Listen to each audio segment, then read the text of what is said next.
Hello and welcome. My name is David McMahon, CEO with the Irish Skin Foundation. Um, Welcome to our World Eczema Day webinar. This is a day where we raise awareness of one of the world's most prevalent skin conditions.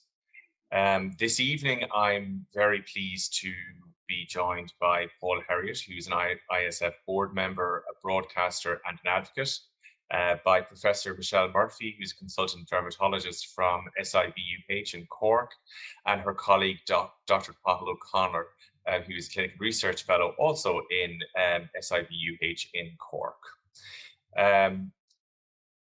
Eczema affects 1 in 5 children and 1 in 10 adults in Ireland.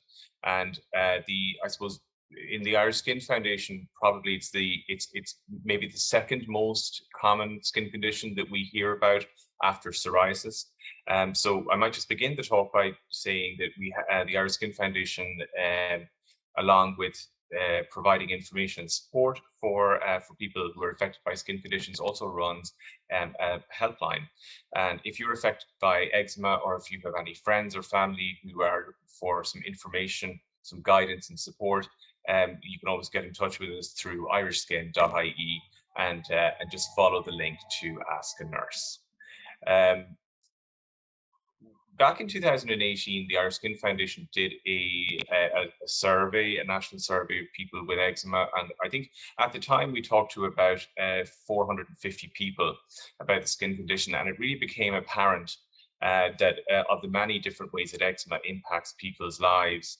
Now, I suppose we created an infographic at the time which shows the many different kind of facets of that. It certainly shaped our work and I suppose really gave us a deeper understanding of the many different issues that we would have had to work with people on, including sleep and itch and all manner of different sides of the condition.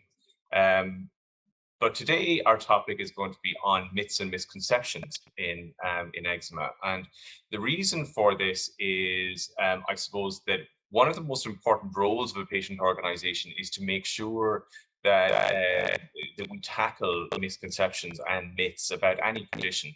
And I suppose it's one of the most simple ways and one of the most powerful ways that we can help people protect themselves and keep safe.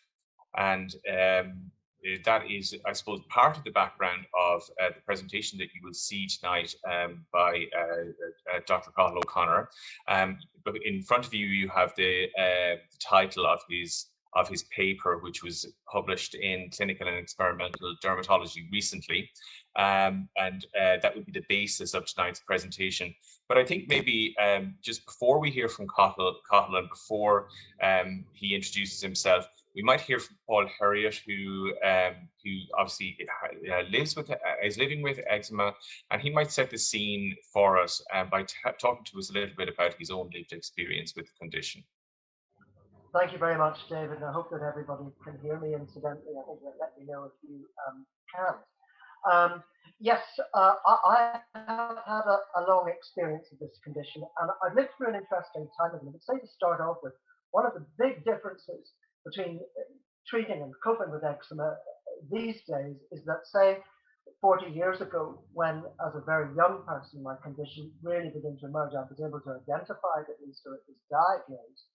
We didn't really talk about it. In fact, it was the last thing we wanted to talk about. Generally speaking, these days, now we can't shut up about our problems in a way. We talk about them all the time, and eczema is no exception to that. But in the case of eczema, it happens to be, I think, a very good thing, because as any of us who've had to cope with it will know, there's an instant kind of stigma with it, great misunderstanding from people who feel that it's, that you're the perpetrator of your own fate sometimes, dirty or unhygienic, whatever it is, particularly with scratching and itch and that sort of thing.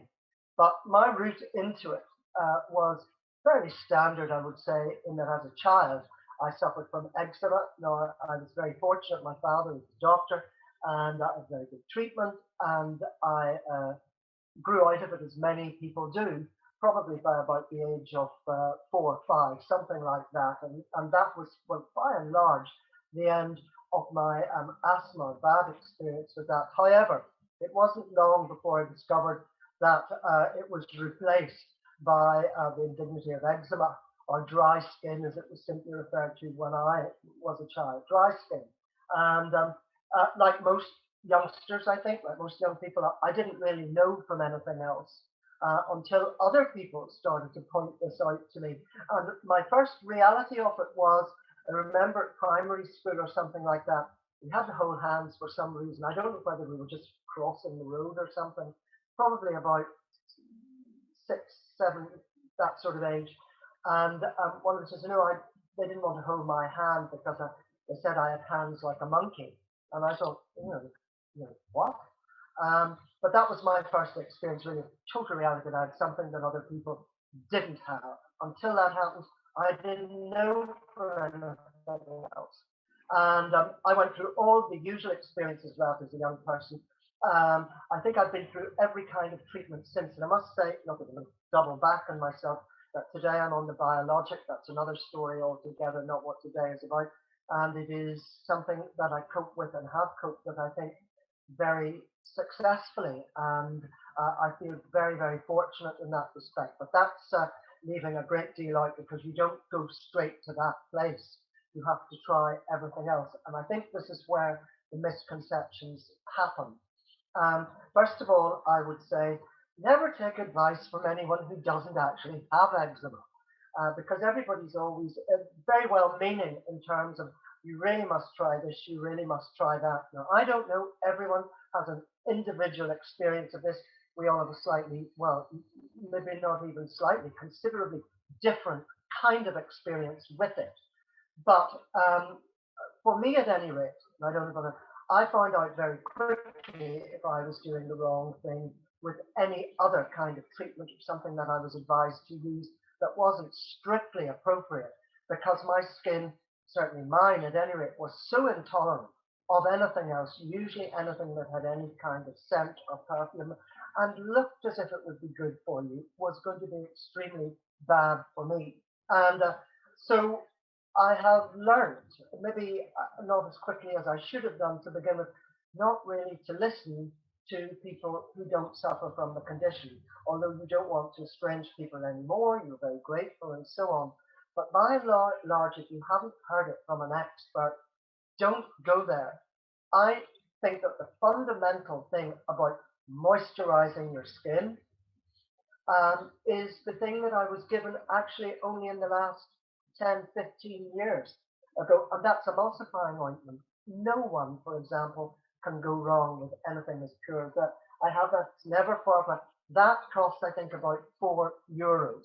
And that is the basis, or has been the basis, of everything that I have done. But nobody told me about this until really the Skin Foundation. We didn't have a Skin Foundation when I was young. If you were lucky, at some stage you would see a specialist. And as I say, we didn't talk about it. So I would never have dreamed of doing anything so cocky or audacious as interrupting or questioning a specialist. And it wasn't until, in fact, I met Sarah Rogers, Professor Rogers, at St. Vincent's about 15 years ago now, when mine really got out of control. She was the first person who actually said to me, "How do you feel?" And I don't know about any of you, but my instinct to that question up until that stage was always, "I'm fine." And then, of course, she said, "Well, why are you here? If you're fine, because you certainly don't look fine. You sound great, but you don't look it." And that was the first really honest exchange I'd had with someone. And I would say that it is so important to find a route through to an expert of some kind. And it is a fundamental right, at least to all of us, through our GPs, to ask for that all-important referral. And things are a lot better today than they were. I know that when I started, was based in the southwest at the time, near Limerick, and when I was first put on a specialist list to get the kind of advice that I really needed, I had to wait. I was told I would have to wait 2.5 years. And it was then that I took every kind of other route to find someone, because I thought things were getting so bad. But I have to say, it wasn't until I found that person that I learnt about steroids, that I learnt about biologics, that I learnt about wet wrapping and phototherapy, and what I could do for myself at home.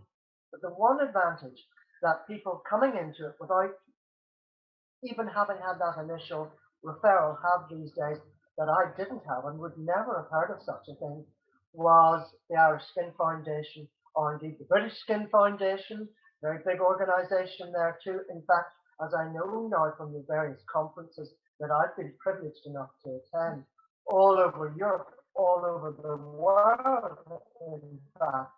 And this is a relatively recent thing. And that's where you go to for the education that you need, for that all and don'ts with that. And that comes from a professional or someone who is vocationally connected with the condition in the first place. And that is what you really have to do to begin with. And Paul, you raise an interesting point there just before turning to Cathal, just about you know, the period of time before you get, when you're waiting maybe to see a particular kind of doctor, or you're waiting to see a particular dermatologist and your eczema is out of control, or you're just trying to grapple with it, or trying to, maybe a bit desperate actually to find something that will you know, alleviate like your symptoms, or would help, or maybe even cure it, because there's so many different sort of claims out there. You know, vulnerable. and I think that, yeah, you're very vulnerable, and I think, you know, it's a good point, and perhaps maybe to hand over to Cathal, just to kind of, you know, Cathal, you might like to just tell us a little bit about the background of your research. Yeah, so it's so kind of inspiring, isn't it, Paul? It kind of brings it all together in terms of what we're trying to achieve. Because a big problem, I suppose, for us in previous years was that we didn't have as much in terms of very beneficial treatments for patients with very severe eczema, whereas now, you know, it's a very exciting time to be working in eczema, because we have so many excellent treatments coming out. But unfortunately, there are too few dermatologists in the country, so there are big waiting lists. So often when people are waiting to see dermatologists, you know, they try everything, and it's, you know, you would try anything for a potential benefit.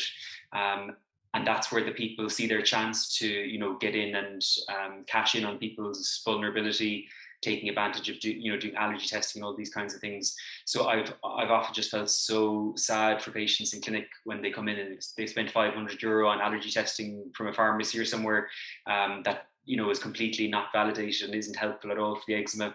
So that was one of the key motivations behind doing the research, looking at what content of misinformation was available online. And we'll discuss it more in the PowerPoint presentation. That's great, Colin. That's a really good introduction to your talk. So we filmed this talk in UCC on Friday Friday morning, and I think we'll come back after this talk with quite a bit of food for thought, I think, just to discuss, and hopefully we'll also have time for some Q&As. And if you have any questions, please feel free to put them in the chat box at the bottom of the screen, and hopefully we'll get around to them, time permitting. Thank you.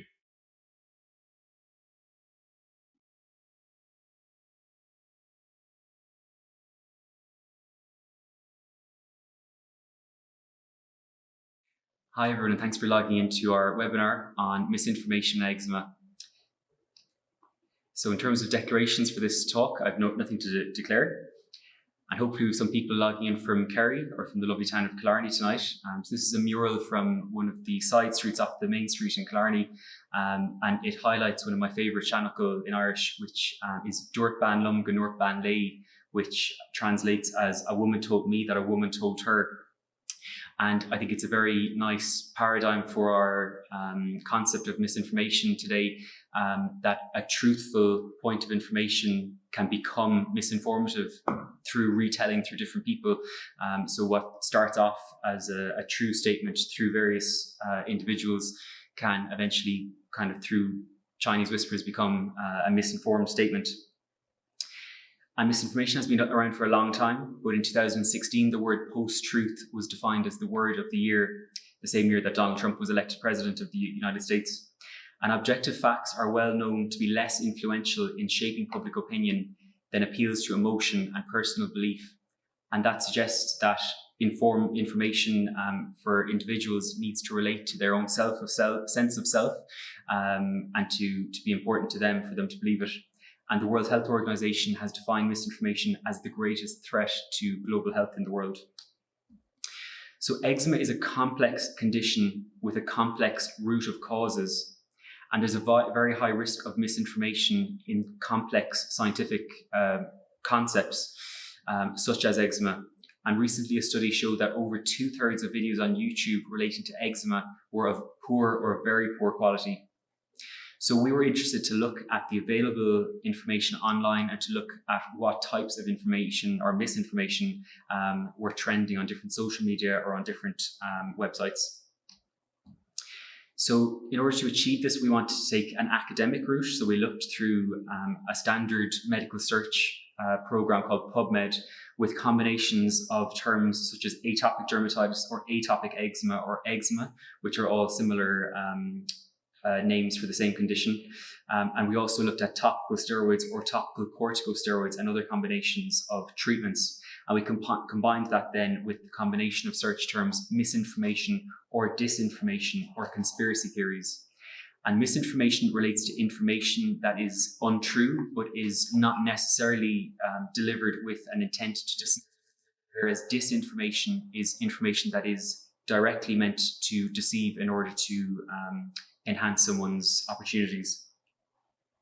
The second component of our study was looking on Google and on other social media using search terms such as atopic dermatitis, atopic eczema, topical steroids, topical corticosteroids, and misinformation, disinformation, and conspiracy theories. And we reviewed the first 10 pages of each Google page and then performed further targeted searches of other social media. So in terms of the types of content or the thematic analysis of misinformation that we found in eczema, one of the key areas that we found was so-called simple cures. So people usually who are selling an item saying that adding something like ginger to the diet in a week will clear eczema, essentially reducing eczema to a very simple problem and a very simple solution, which we know isn't true. Another very common misconception or point of misinformation in eczema is the role of diet in eczema in terms of causing eczema and also in terms of management. And we'll discuss that further. There were some other points of misinformation such as chemicals, dust, and vaccines, which we all know are not associated with the development of eczema or with worsening of eczema. And then we also looked at treatments, so alternative therapies or treatments that were being proposed, usually by people who were selling these items. And we'll also look at topical steroid withdrawal or red skin syndrome, which is essentially a vilification of topical conventional treatments for atopic dermatitis. So first of all, going back to simple cures. So the simple cures suggest that there's a hidden cause that the person who's proposing the cause suggests that doctors don't want you to know about. And various recommended cures have been suggested, such as garlic, ginger, massage, all these kinds of factors. And usually with the cure, a very short timeline is offered. So it will say something like, oh, within a month, the eczema will be gone, or these kinds of things. And this completely ignores the multifactorial etiology of eczema. So etiology refers to the combination of causes that combine to cause something. So in this case, eczema.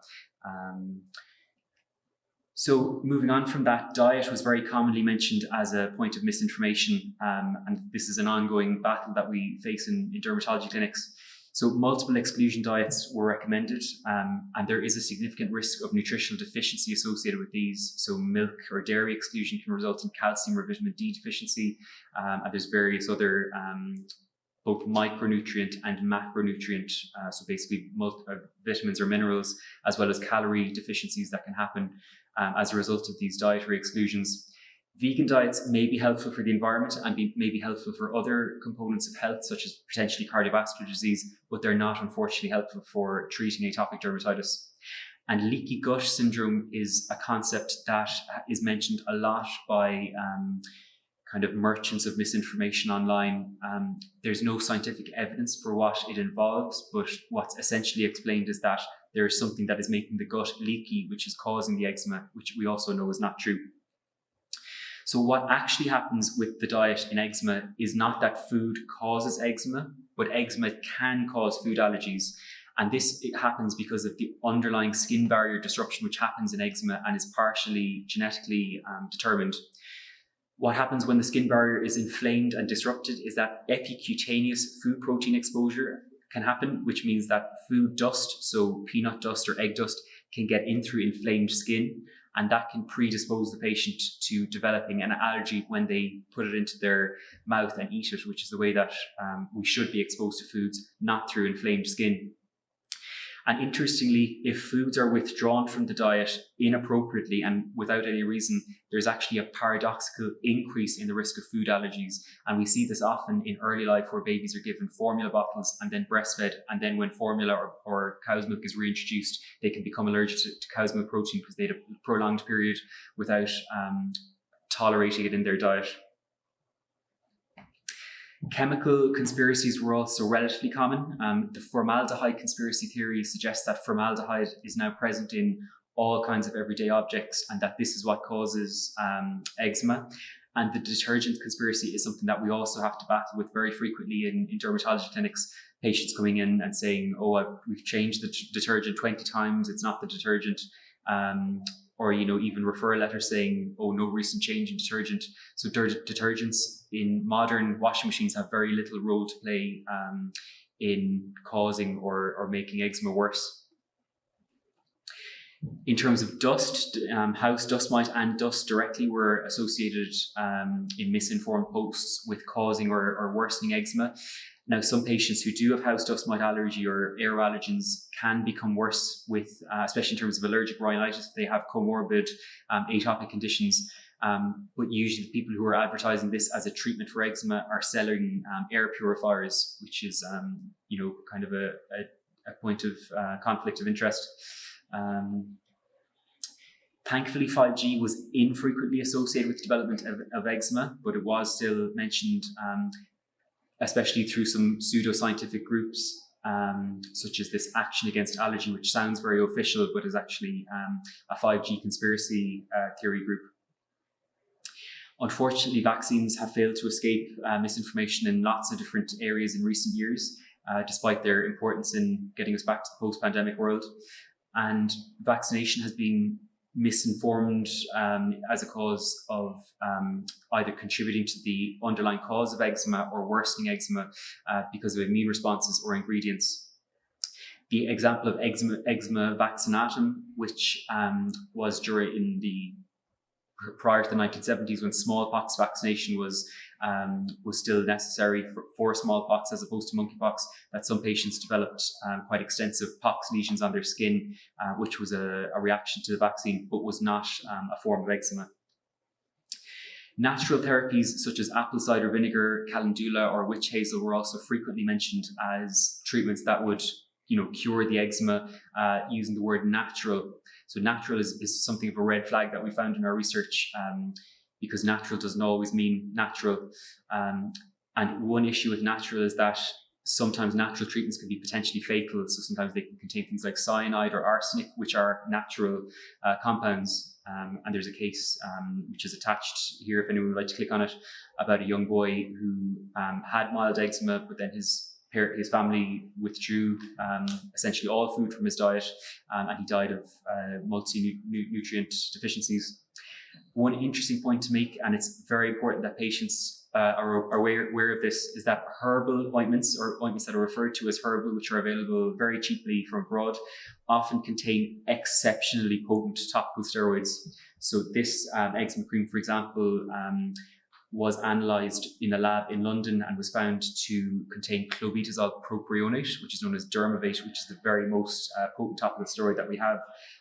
So it's advertised as a natural herbal treatment, but actually it's even more potent than any treatment which a dermatologist would prescribe for eczema.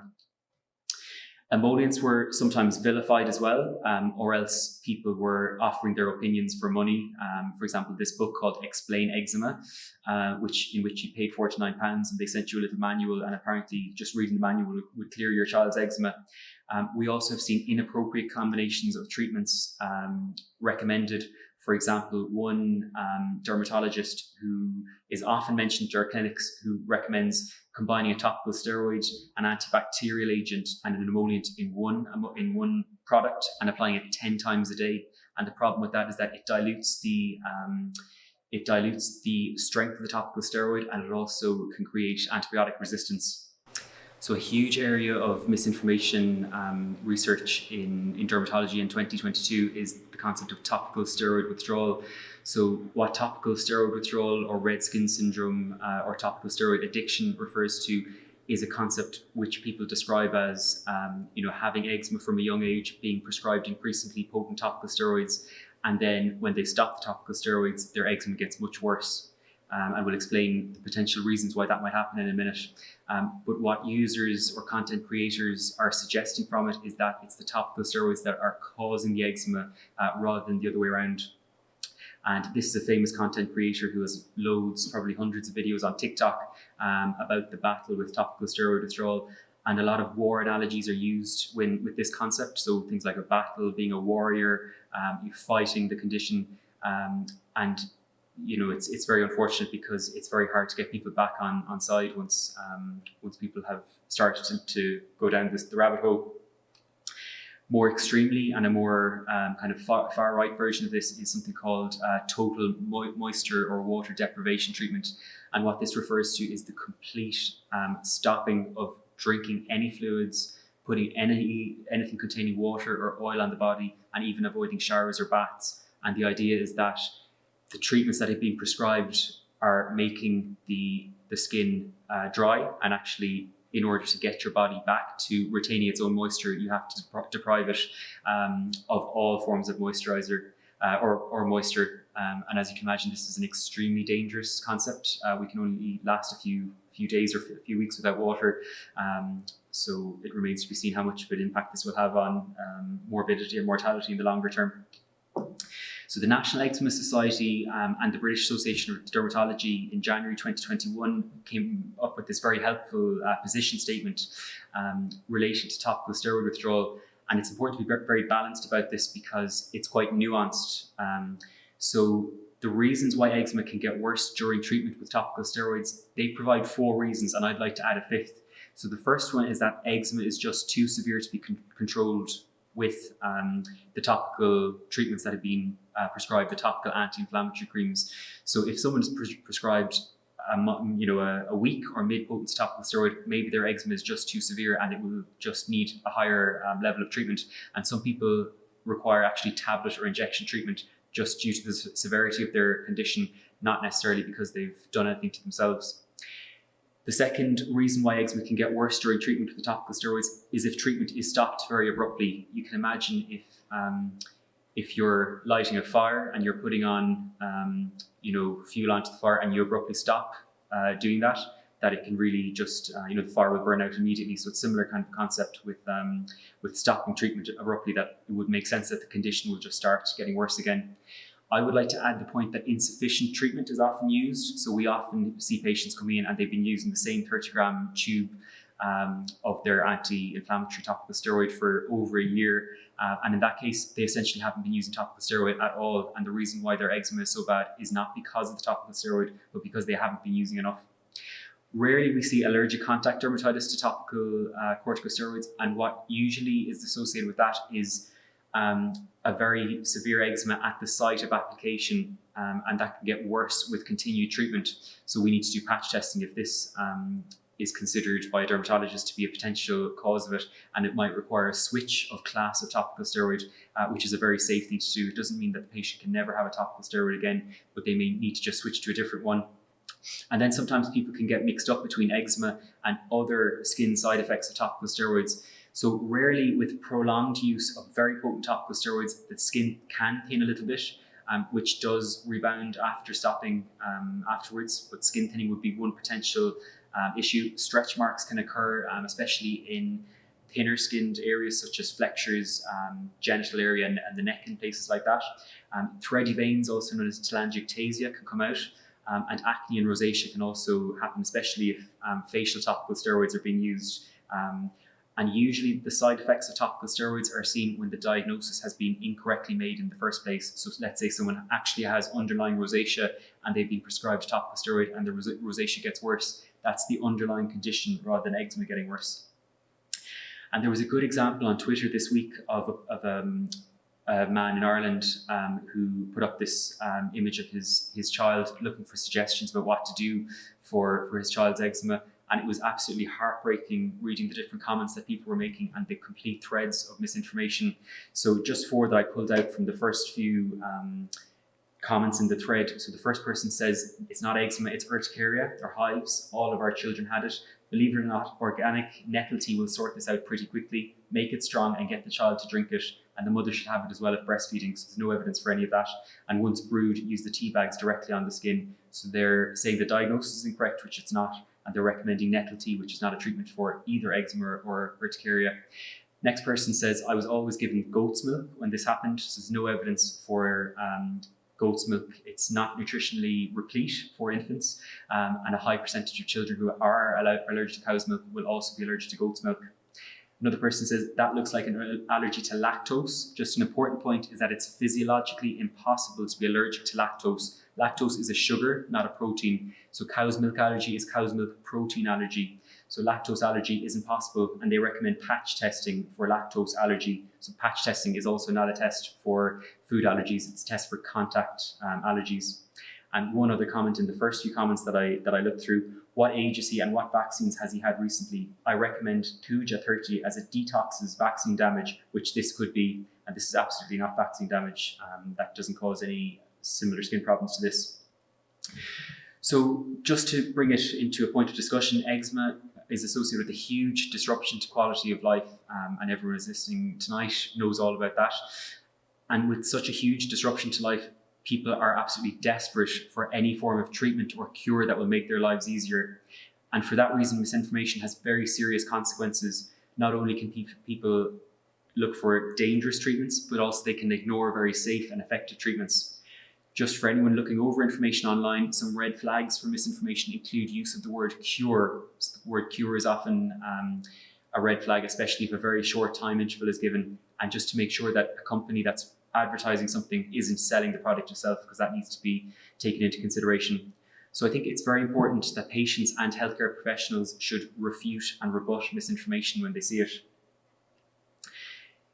A professor from Stanford has called this age of social media acquired education the golden age of ignorance. And I really think that patients and healthcare professionals should be aware of misinformation and challenge it.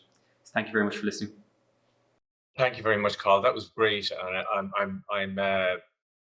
It was you know, I mean, this is the second time I've seen this presentation, because obviously I was with you there on Friday, and but it's quite provocative. You know, there's quite a lot in it. I suppose I might just ask Paul as well if he'd like to turn back on his camera, and I'd welcome Professor Michelle Murphy. Hello, Michelle. How are you? I might just recap just with the introduction. Michelle, we were just talking about we were just talking about why we had chosen this particular subject today, and about Cathal's motivations in doing the research in the first place. You know, about I suppose really motivated by safety and motivated by trying to make sure that people didn't I suppose spend money like, you know, on something that was ultimately not going to work, or something that was maybe going to be an opportunity cost to their actual care. And Paul gave us I suppose a quick summary of I suppose some of his own perspectives on that. I might just invite either Michelle or Paul, if you wanted to say something just on foot of Cathal's on foot of Cathal's presentation. Yeah, I think what was sorry, Michelle. Again, I said Cathal and I got interested in looking at this area of research, because we see a lot of patients in clinic who are very conflicted. You know, they are hearing different things from different sources, and I think it adds the burden of their disease having such conflicting messages, and you do often come across people who their treatment, as you say, has either been delayed or postponed, but more often you see parents who go along with conventional therapy, but they're quite frightened by the messages they give, and they get these messages everywhere else. And we spend a lot of time trying to debunk them. And I think it's important to kind of tackle it head on. I think it's an area that physicians and healthcare professionals in general have to embrace now, and we have to take the story to the people with the giving the false information. I think vaccines have shown us that, and that we have to, engage with it and tell people what the actual facts are, discuss that some of the things that are being said are biologically implausible, if not impossible, and try and make it easier for patients and often parents of patients to give patients the conventional, proven, tried treatment to keep on top of and get control of what can be very, very troublesome. Paul, you were going to just say a few words as well. Yeah, sorry I interrupted there, I didn't mean to.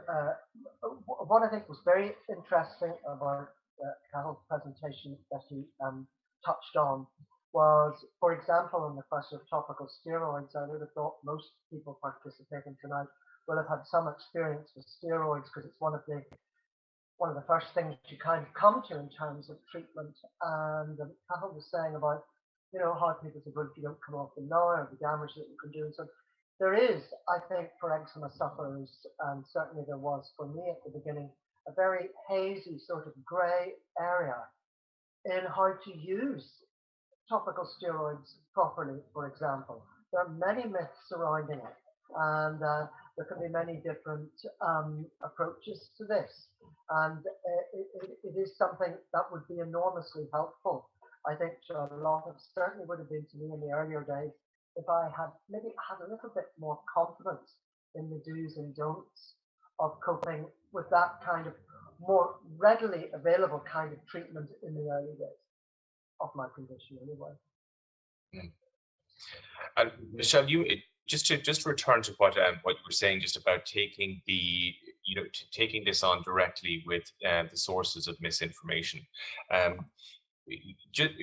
I suppose you would probably be best placed to maybe explain to people why would abrupt discontinuance of, say, steroids, or perhaps as Cathal was talking about, maybe the underuse of steroids, be potentially dangerous for people.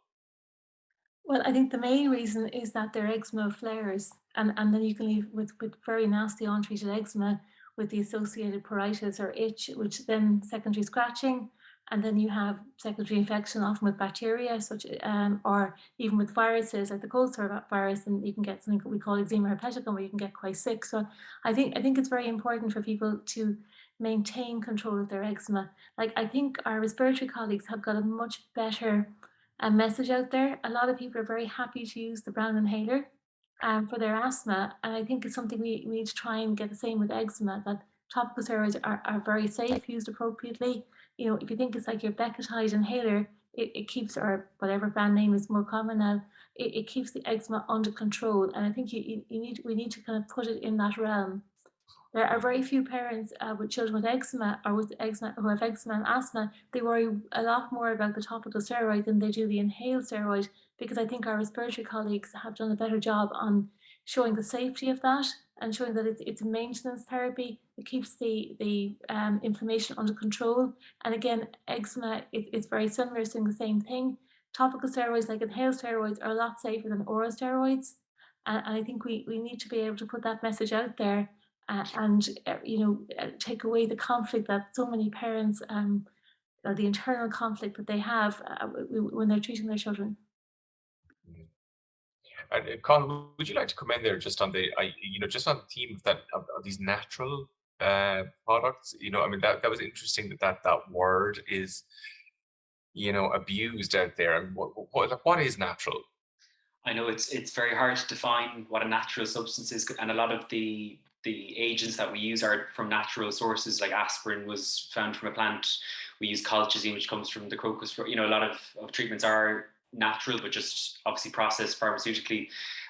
But the word natural kind of feeds into, I think, a way of living or a way of thinking, where people, don't want to pollute themselves and all these kind of concepts.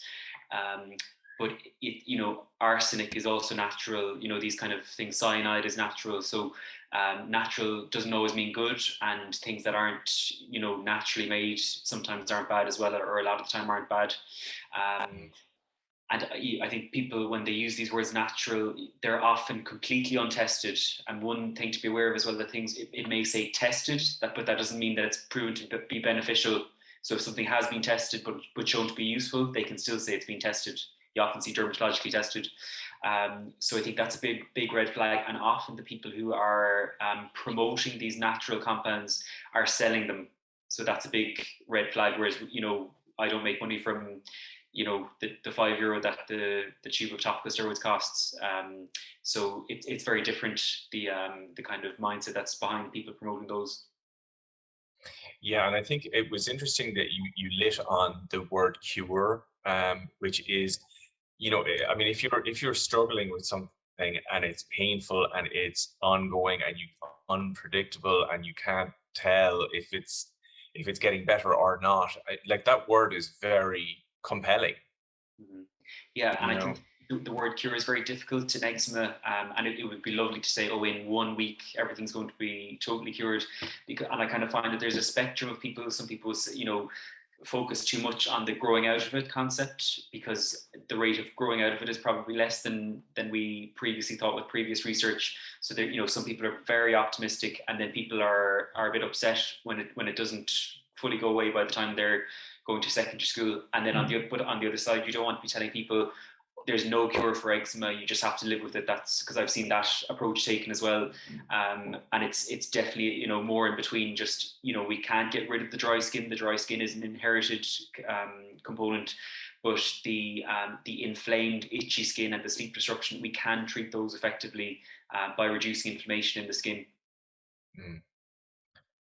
Paul, would you like to just come in there on that theme of I suppose that the psychological place you might be in when you see the word cure, and like what that prompts in, for you, or what that would have prompted for you previously? Yeah, I was saying earlier on that I think, as I remember, because of course I'm a little further down the track now with the systemic treatment, the biologic, which has changed my experience. To tell you one thing about having something that works is that it's amazing how quickly you can forget or just block the awful experiences that came before.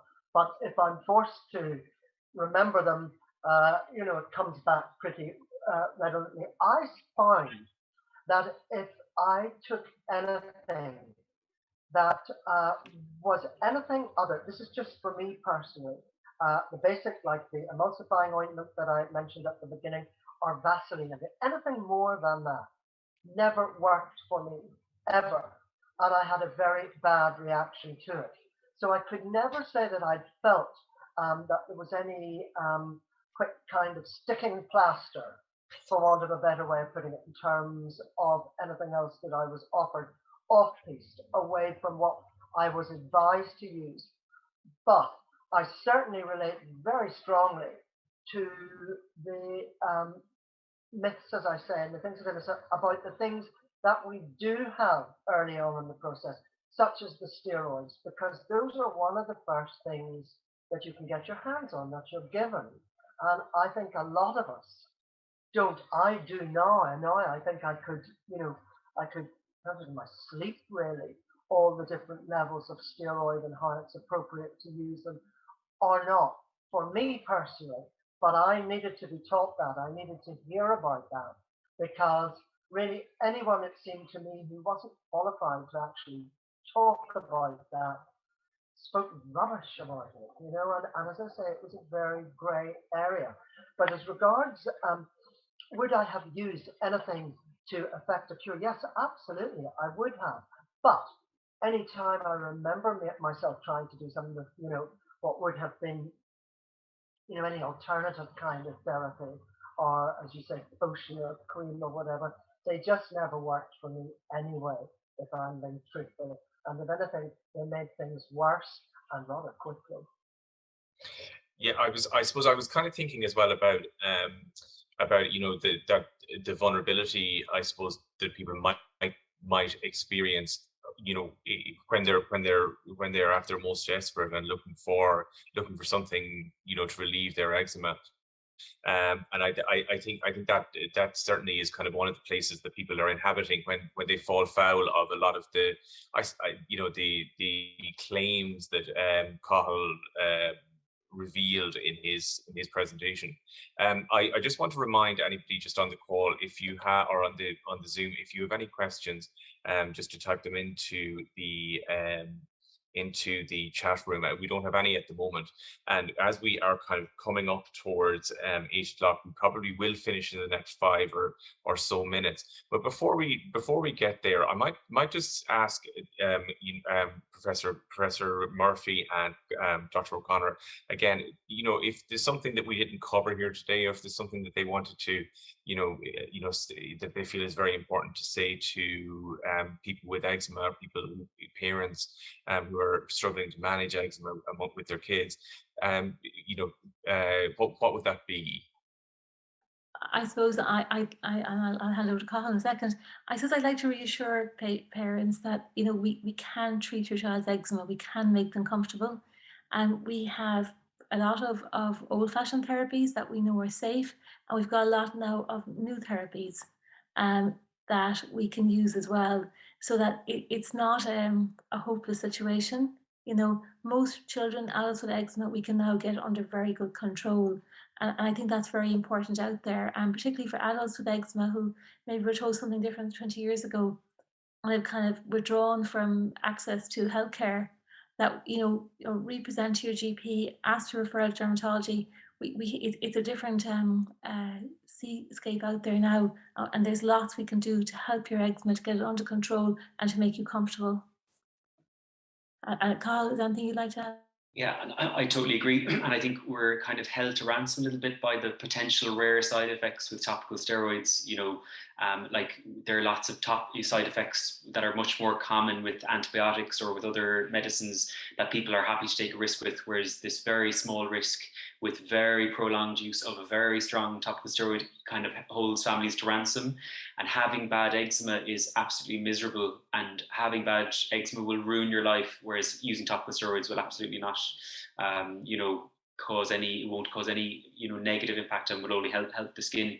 So I would say try and get on board with the treatment. And you mentioned opportunity cost as well earlier, David. I think that's a really important concept, that you might think, oh sure, it's harmless just to try this thing, but actually you're moving your priorities away from something that is going to help your skin or your child's skin, and you're going into something and wasting time and money doing something that isn't going to be helpful while your eczema gets worse and worse. So I think they'd be the key things, just to try and get on board with a good treatment plan and focus on evidence-based strategies.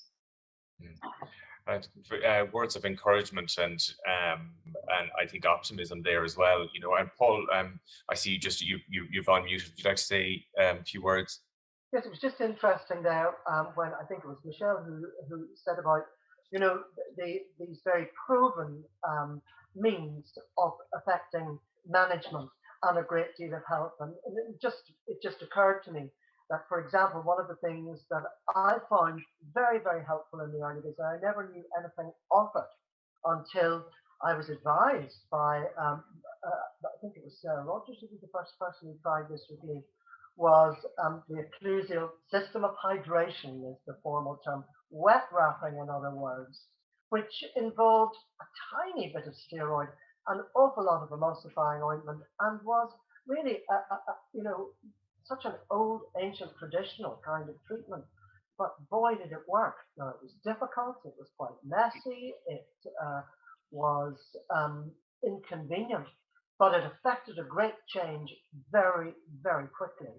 And in those early days for me, I in fact learned a method of doing this at home with cling film and a bit of emulsifying ointment. I won't go into it, but when I had a flare-up in certain places, and that involved absolutely no steroids, no chemicals, no false promises, no danger of any kind at all. And so there are those treatments, but again, we have to know about that. And So where are we going to find out about these things? The Irish Skin Foundation, for example, it's knowing where to go. So important. Well, I thank you very much, Paul. And I would just encourage anybody who has any questions to feel free to reach out to the Irish Skin Foundation helpline. We'd certainly be happy to hear from you. We'd certainly be happy to give you some guidance and support. Beyond ourselves, there are some very good places to get excellent information, including the British Association of Dermatologists and Dermat, a New Zealand site, which is quite good. On our website as well, you can find in our information section lots of links to organizations throughout the world that we are affiliated to through Global Skin, which is, I suppose, the international organization that represents all skin condition patient organizations, and you might find some useful information there as well. And Jill is sharing the details of our helpline, and you can fill in a question just online any time of the day, and we'll get back to you usually within a day or so. Yeah, that's hopefully you'll find that useful if you need that.